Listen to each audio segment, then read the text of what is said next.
बहुत समय पहले एक नगर में एक व्यापारी रहता था। उस व्यापारी ने बहुत मेहनतों से उसने नगर में ही एक छोटा सा व्यापार शुरू किया। उसने उस व्यापार में काफ़ी मेहनत की व्यापार को आगे बढ़ाने के लिए, और देखते ही देखते उसका व्यापार काफ़ी बड़ा भी हो गया। नगर का जाना माना वह व्यापारी बन गया था। उस व्यापारी का एक छोटा सा बेटा था। व्यापारी ने अपने बेटे को वह हर सुख सुविधाएं दी थी जो उसे चाहिए थी। व्यापारी ने अपने बेटे को काफ़ी प्यार से पाला था। उसे किसी भी चीज़ की कोई कमी नहीं छोड़ी थी। लेकिन इसी बात का उसे डर भी था, क्योंकि उसका बेटा दुनियादारी को नहीं समझता था। देखते ही देखते समय भी बीतता गया। उसका बेटा अब बड़ा हो गया था, लेकिन अभी तक वह अपनी जिम्मेदारियों को नहीं समझ पाया। वह इस बात को नहीं समझता था कि अब सारा काम उसके कंधों पर आने वाला है। अचानक एक दिन उस व्यापारी की तबीयत खराब हो जाती है। उसकी तबीयत इतनी ज़्यादा खराब हो जाती है कि वह अब काम करने में असमर्थ हो गया। अब वह बिस्तर पर ही रहने लगा। उस व्यापारी को समझ में आ गया था कि अब उसका जीवन ज़्यादा दिन का नहीं है। वह यह सब सोच ही रहा होता है कि वह अब अपने बेटे को कैसे समझाए, जीवन के मायने को कैसे समझाए। एक दिन उसने अपने बेटे को अपने पास बुलाया। वह व्यापारी अपने बेटे से कहता है, बेटा, यह जीवन काफ़ी मुश्किलों भरा है। तुम्हें अपने जीवन में कई सारे दुख और पीड़ा का सामना करना पड़ेगा। साथ ही दुनिया वाले और तुम्हारे अपने तुम्हें दुख और पीड़ा देंगे, पर उस कठिन समय में तुम अपने चित्त और ज्ञान का प्रयोग कर सही निर्णय लेना। वह दिन भी आ गया जब उस व्यापारी ने अपने प्राण त्याग दिए और वह पंच तत्वों में मिल गए। इस घटना से उस व्यापारी का बेटा काफ़ी आघात हुआ, क्योंकि अब सारी जिम्मेदारी उसके ऊपर आ गई थी। लेकिन उसे व्यापार का ज्ञान ही नहीं था। वह कहता है, अब मैं क्या करूं? मैं किस प्रकार से अपने व्यापार को संभालूं? वह यह सब कह ही रहा होता है, तभी उसके पास उसका दोस्त आता है। व्यापारी के बेटे को चिंतित देख उसका दोस्त उससे पूछता है कि तुम इतने चिंतित क्यों हो? तो वह अपनी सारी बातें अपने दोस्त को बतलाता है। तो उसका दोस्त उस व्यापारी के बेटे से कहता है, तुम इतनी छोटी सी बात को लेकर क्यों चिंतित हो? क्योंकि अब तो सब तुम्हारा ही है। तुम जैसा चाहो वैसा कर सकते हो। तुम्हें कोई भी रोकने वाला नहीं। अपने दोस्त की बात सुन वह काफ़ी खुश हो जाता है कि सच में तो ये सारा कुछ तो मेरा ही है, और इतनी धन संपत्ति होते हुए भी मैं व्यर्थ की चिंता कर रहा हूँ, और अब तो मुझे कोई रोकने वाला भी नहीं। उस व्यापारी के बेटे की गलत संगति के कारण वह कई प्रकार के नशीले पदार्थों को लेने लगा था। वह बिना कुछ सोचे समझे दूसरों की मदद करने लगा। नगर का कोई भी व्यक्ति उसके पास आकर अपनी परेशानियों को बतलाता और पैसों की मांग करता तो वह व्यापारी का बेटा बिना सोचे समझे उन्हें पैसे दे दिया करता, जिसके कारण नगर में उसका नाम होने लगा था। लोग उसे सम्मान देने लगे। इस प्रकार से सम्मान पाकर वह काफ़ी गौरव सा महसूस करने लगा था कि वह कितना महत्वपूर्ण व्यक्ति बन चुका है। एक दिन अचानक से उसके दोस्त का घर आंधी में ढह गया। उस व्यापारी के बेटे ने तुरंत ही अपने दोस्त का घर को बनवा दिया। इसके बाद लोगों ने तो उसकी और भी ज़्यादा प्रशंसा करने लगे कि देखो तो वह व्यापारी का बेटा कितना दयावान है, वह हमेशा दूसरों की मदद करता है, वह कभी भी दूसरों की मदद से पीछे नहीं हटता। ऐसे ही एक दिन वह व्यापारी का बेटा नगर से गुजर रहा था। तभी उसकी नज़र एक साधु पर जाती है जो कि भीख मांग रहे थे। उस साधु को भीख मांगता देखकर वह व्यापारी का बेटा काफ़ी गुस्सा हो जाता है और उसके पास जाकर उसे अनाप शनाप कहने लगता है। वह उस साधु से कहता है, तुम लोगों के पास भीख मांगने के अलावा और कुछ काम नहीं है? तुम्हें भीख मांगते हुए शर्म नहीं आती? तुम लोगों को तो मर जाना चाहिए। अगर तुम्हें किसी के आगे झुकना ही है तो तुम उस ऊपर वाले के सामने ही सिर्फ झुको।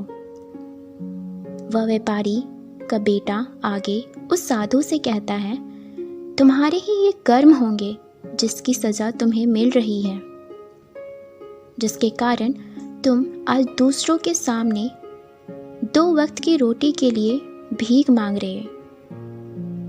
जाओ और उस ऊपर वाले के आगे झुको, शायद तुम्हारे कर्म मिट जाए। यह कहकर वह अपने घर को चल देता है। व्यापारी के बेटे की गलत आदतों व बिना सोचे समझे अपना धन दूसरों को देना कभी खत्म नहीं हुआ। एक दिन अचानक उसका व्यापार काफ़ी घाटे में चला गया, परंतु इस समय वह अपने व्यापार को बचाने में असमर्थ था, क्योंकि उसके पास पर्याप्त धन ही नहीं बचे थे, जिसके कारण उसका पूरा व्यापार ही ठप हो गया। इस घटना से उसे काफ़ी चोट पहुंचती है कि किस प्रकार से उसका इतना बड़ा व्यापार अब खत्म हो गया। वह सोचने लगता है कि वह किस प्रकार से अपने व्यापार को खड़ा करे। तभी उसे याद आता है कि उसने तो अपने परिवार वालों व दोस्तों को धन दिए हैं। वह सोचता है कि वह उनसे अपना धन मांग लेगा और उस धन से अपना व्यापार शुरू करेगा। यही सोचकर वह अपने दोस्तों और परिवारों के पास जाता है अपना धन मांगने के लिए और उनसे वह अपना धन मांगता है। लेकिन उस व्यापारी के दोस्त व परिवार वाले उसे उसका धन देने के बजाय उसे गाली गलौज देने लगते हैं, उसे गंदी गंदी बातें कहने लगते हैं और वहाँ से उसे धुतकार कर भगा देते हैं। इस घटना से उसे काफ़ी पीड़ा पहुँचती है, क्योंकि जिन लोगों की उसने इतनी मदद की थी, आज दुख के समय में उन्होंने ही उसका साथ छोड़ दिया।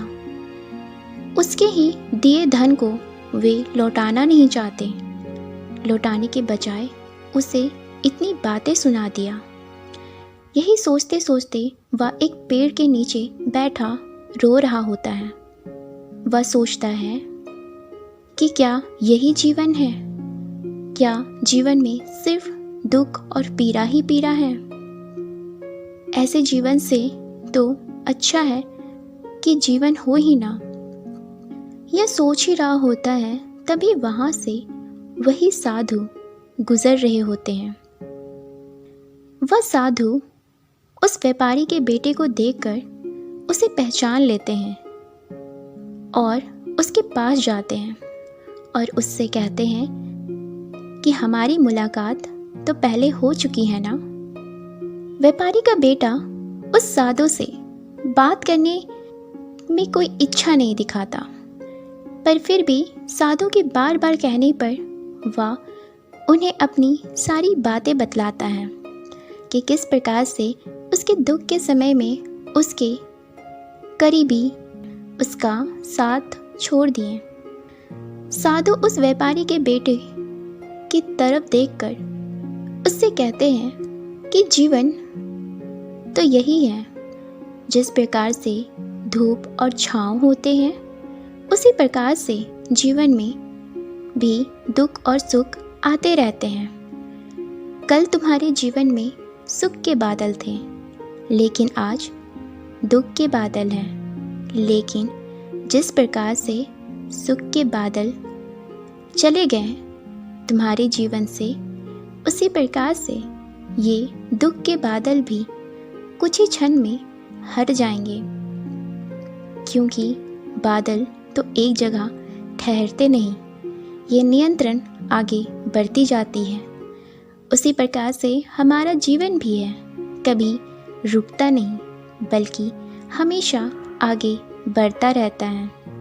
उस साधु की ये सारी बातें सुन उस व्यापारी के बेटे को काफ़ी आश्चर्य होता है। जिन लोगों की उसने इतनी मदद की थी, उन्होंने उसका इस दुख की घड़ी में साथ छोड़ दिया, लेकिन जिस साधु को उसने इतना भला बुरा कहा, वह उसे हौसला दे रहा है। यही बातें वह उस साधु से भी कहता है।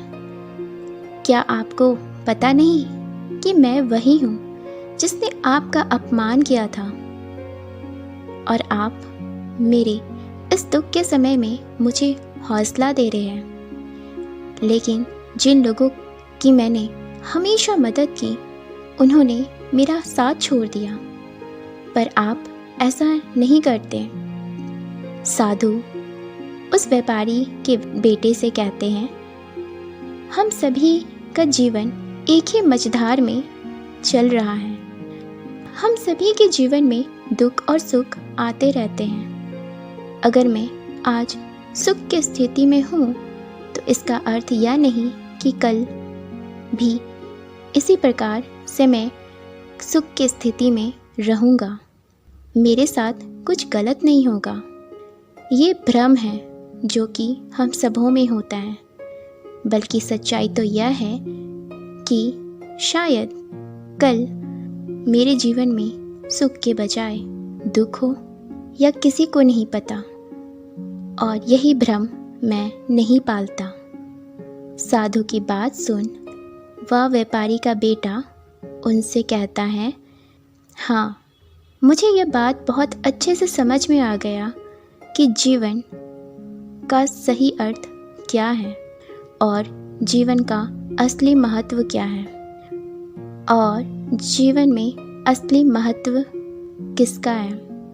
जीवन में धन का काफ़ी महत्वपूर्ण स्थान है, और इससे ज़्यादा कोई महत्वपूर्ण चीज़ हो ही नहीं सकती। यहाँ पर कहने का अर्थ यह नहीं कि हमें जीवन में पैसों को महत्वपूर्ण समझना चाहिए या फिर नहीं। बहुत से लोग यह सोचते हैं कि जीवन में पैसे का कोई महत्व नहीं, पर असल में जीवन में पैसों का ही महत्व है। जीवन में हम बहुत सी चीज़ें नहीं ले सकते, पर यह भी सच्चाई है कि जीवन में पैसा हमें कभी भी दूसरों के सामने झुकने नहीं देता। इस बात को जानते हुए वह व्यापारी का बेटा अपने घर को लौट जाता है।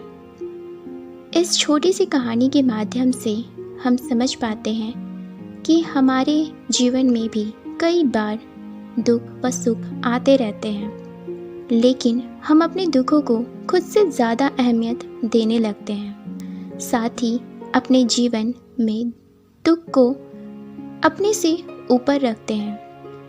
हमारे जीवन में दुख और सुख दोनों ही आते हैं, लेकिन हमारा ध्यान सिर्फ हमारे दुखों के ऊपर होता है। हम यह समझ नहीं पाते कि दुख ज़रूर हमारे जीवन में है, लेकिन हम उस दुख की घड़ी में सफलतापूर्वक निकल सकते हैं जब तक हम अपने ऊपर विश्वास रखें। और कई बार हमें अपने दुख के समय में कई बातें सीखने को मिलती हैं, और वह बातें हमें अपने जीवन में आगे बढ़ने में और मजबूती से खड़ा होने में मदद करती है। जब तक एक पेड़ आंधी, हवा, तूफानों को झेलता हुआ नहीं आता, तब तक उसे अपनी विशालता का पता नहीं चलता। उसी प्रकार से हमारा जीवन भी होता है। जब तक हमारे जीवन में दुख नहीं आते, तब तक हम खुद को नहीं समझ पाते।